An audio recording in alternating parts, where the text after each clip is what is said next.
I don't know if he'd do it in real life, but we can stand back here. Can you hear me? Yeah. I thought Congressman Bright could handle this for us. What do y'all think?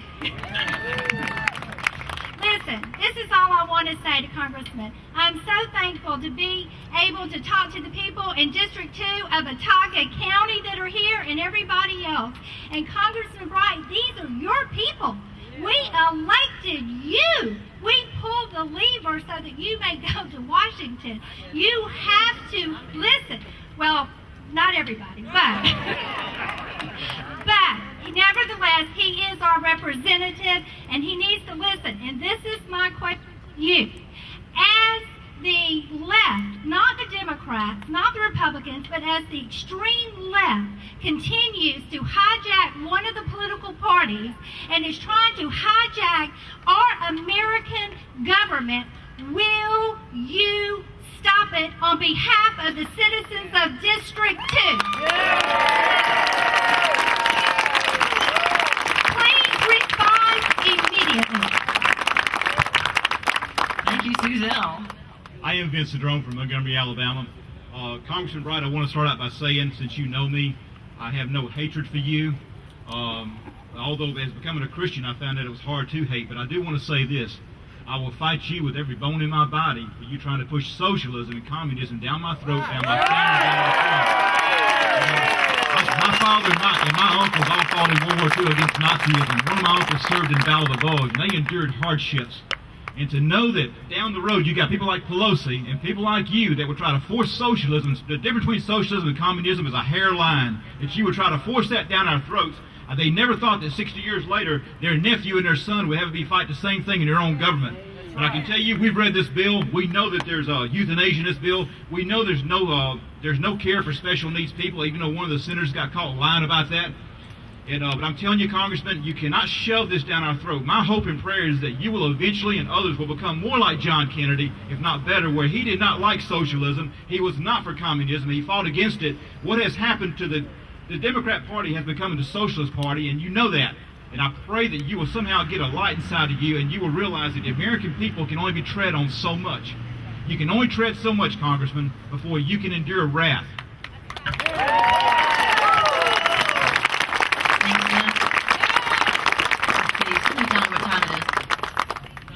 I can't hide behind this podium. My name's James Wilson, and first thing I'd like to say is God bless America. Amen. I'm thankful for the opportunity to be an American, and I'd like to thank our current medical system, thank them, because my daddy is a standing miracle of what he should have been dead 5 years ago. If he was under the proposed socialized medicine that they're coming up with in Congress, he'd be a dead man right now. But thank God that he was helped by the doctors and touched by God, and he had good medical care to take care of him. But I want to just say no to government-run health care.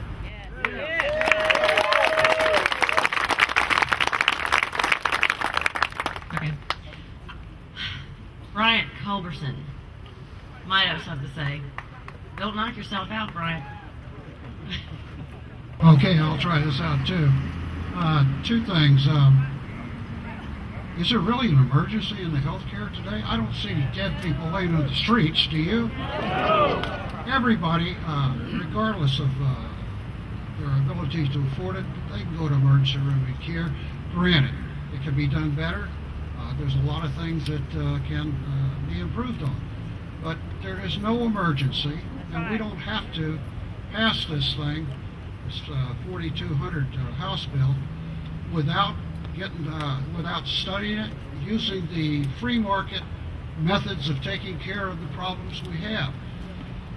For the 6% of people that don't have health care, are we going to force the other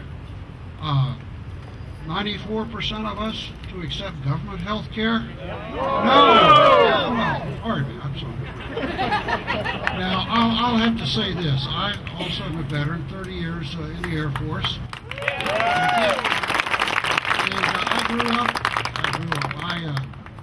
I got government health care. Now, I don't want to say that what the Air Force, what the doctors and the corpsmen and all the people tried to do for me wasn't good, but there weren't enough of them.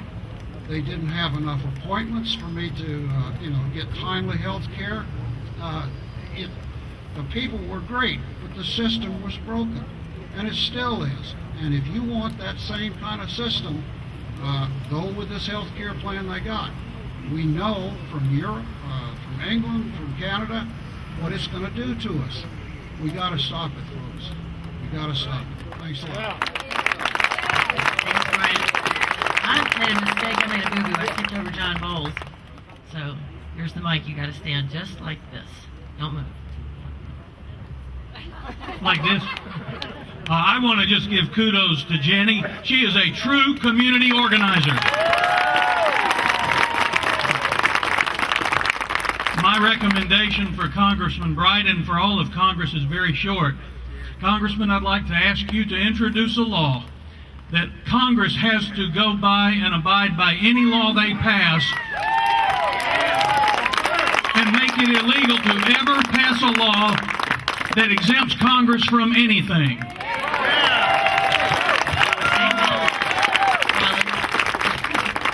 Excellent. Now, we've got an 11-year-old who wants to come up here and speak. He's a homeschool child. Andrew, come on up. Andrew Law, 11 years old, and he wants to say something what he thinks about health care. Come on up. And right there. All I got to say is my grandmother and my grandfather are very old and sick, and the way I think the government's doing it, that I don't think they'll get health care when they need it, and they really need their medicine because, well, they're sick and stuff. So that's all I got to say. Good job, Andrew. I think what Andrew's point is that if government run health care would turn out like it is in England and in Canada, and they're coming to the States to get their health care, right? Why? Why? Because we're the best as it is right now. We don't need any of this government intervention.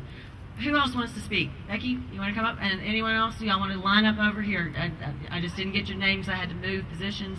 So if y'all want to line up over here, if you want to say something, come on over here and we'll introduce you. Hi, my name is Becky Garrettson, and I'm from Wetumpka. And I know many of you have read parts of the bill, and I have too. And I want to let you know, if you have not read it, Section 1904 establishes a home visitation program where government agents will come into your home and tell you how to raise your children. No way!